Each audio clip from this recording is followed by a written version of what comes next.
what I think the most important question when it comes to my audience. Where is the real estate market right now? Well, what part of the real estate market? Single family homes, you have more listings today than we've had since 2010. Massive number of listings. Right. I've heard there's a, glut. Over like.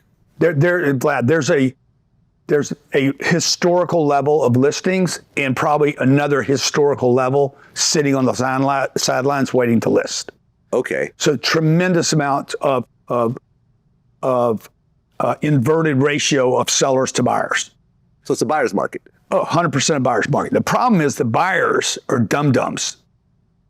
They're sitting on the sidelines. Oh man, I'm waiting for housing to come down. You're going to wait forever. It ain't coming down. Okay, like you guys, you're clowns. You're acting like a house clown right now. Okay, it's like I'm waiting for the prices to collapse. I see these numbers all the time. Housing prices are going to collapse. 40% of all the homes in America are paid for in cash.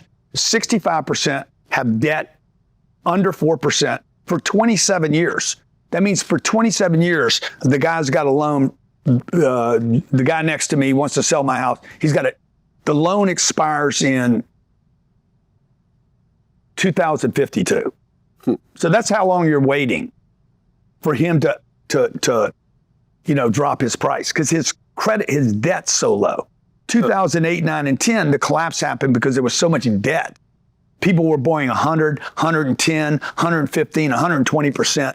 Buying 3 and 4 and 5 homes that had no income. And when the party was over, they looked up and said, oh shit, that's not happening this time. Now that's single family homes. Yeah. Now on the commercial end where I'm at, dude, this is buyer's opportunity of a lifetime. Okay, so it's a buyer's market on multifamily also. It's a buyer's opportunity in single family, but you have to do creative financing. Give the seller the price, surrender to the price, and get the terms. So if I was looking to buy a single family home today, which I'm not, okay, I'd make a list of everybody in my market that has a home paid for, and I'd go to them and find out Vlad's home's for sale. He owes nothing on it. And I'd be like, look, I'll give you your price. I want some creative financing. I'll give you 3% interest for 5 years, and then I'm gonna pay the house off. I'll give you your price. Okay, so I would give that person a loan, essentially? And you're gonna lend me the money. Okay, so how much you want for your house? $500,000. I'll give you your 500. I'm gonna put 25,000 down, and you're gonna give me a loan. I'm gonna pay you once a year, not once a month. 4 times a year. I'm gonna pay you every month. Whatever the term is, you work it out with this guy. He becomes the bank. I actually proposed this to Trump's team. Wait, so you could do a mortgage? One individual to another without a bank involved? Yeah, you don't need a bank involved, and you become the bank. You become the bank. And you earn 3%. You're not earning 3% right now, probably, at the bank. Yeah, you could get you can get 5%. Nah, you're not earning 5. The average person. What about the Apple Card? Okay, maybe. Yeah. They're not lending it up to $500,000. It's a minimum. There's a max. Maximum, yeah. There's a max. So, but this guy, this way this guy doesn't pay. He doesn't pay income tax on the sale of the house either. Okay. Now I'm talking to Trump right now about extending the capital gains tax on the house from $500,000 to $5 million.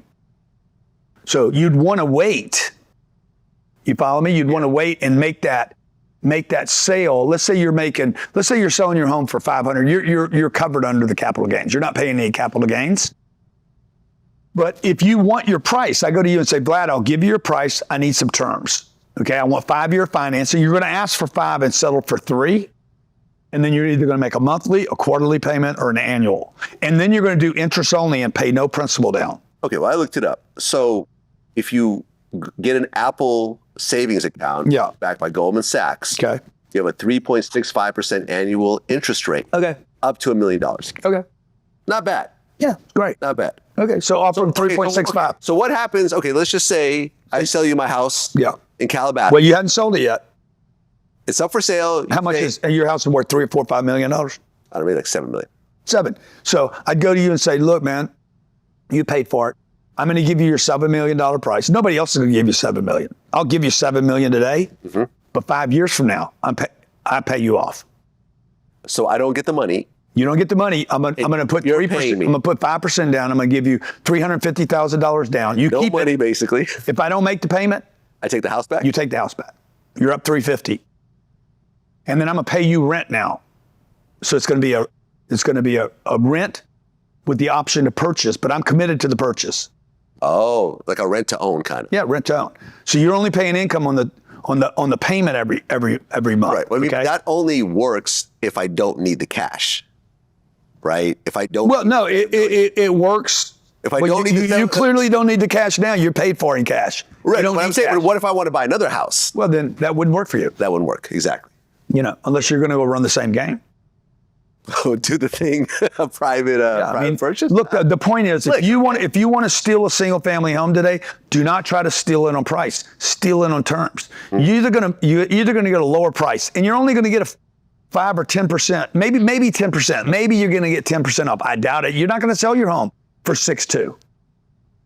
You're like, no, I want my $7 million. Good, I'll give you your $7 million. Right, you're just not getting it right away. I want terms. Okay. I have the ability to pay it off before 5 years. But the goal would be for me to give you $350 right now and have a $7 million option on your house. So that in 5 years, if that house goes to 10, bro, I only paid $350. Aha. Okay.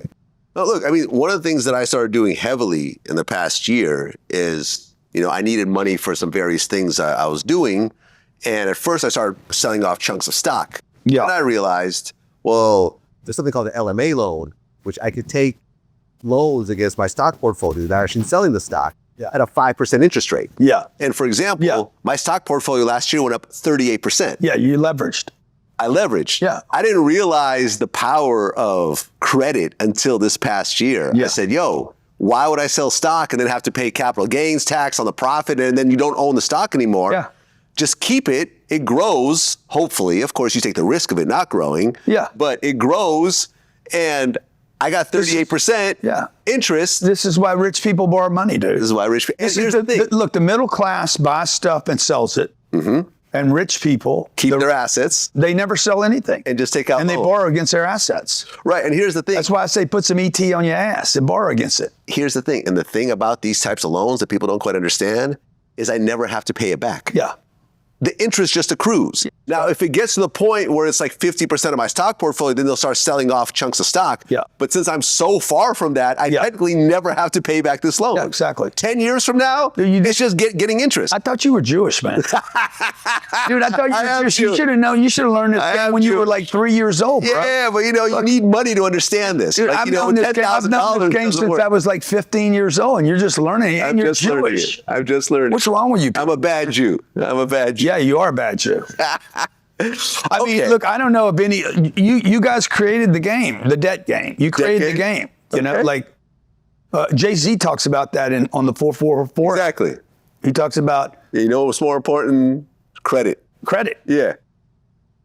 Yeah. What's important than throwing money in the club? Credit. Credit. Yeah, he's absolutely right. And the Jews. And I was thinking about that. In Miami in 1934, on that beach, it was the saying was all views and no Jews. Okay. That's a fact, dude. What does that mean? All views and no Jews. Jews were not allowed on Miami Beach in 1934. But they came later. No, they bought the whole beach. See, black people get all pissed off about it and want to riot. What do Jews do? They get pissed about it, collaborate, put their money together, and fucking buy the whole beach. There you have it. The Italians become the mafia. Right. They extort everybody. Different groups of people just respond to things different. Like the Jews have always been like, they're that group of people, if I can even talk about Jews. I don't know. No, go ahead. I'm Jewish. But the Jews are they're smart, dude. They're smart. They're like Asians. Asians are smart people with money. Like if you study the demographics in America, the wealthiest group in America is not Jews, it's Asians. Okay, they live together. They invest together. They don't act rich. All their money goes into investments. They buy 7-Elevens. They buy shit investments, but that are great. Just boring ass, no show off, 7-Eleven, gas stations, all that boring stuff, motels, the stuff nobody else wants because we're white, and then there's these groups of people. Then the Jewish, I think, are below that. Then the whites, I think it goes whites and then browns and then blacks. And these demographics are clearly affected by how their parents and grandparents or how culture tells them how to use money. Yeah.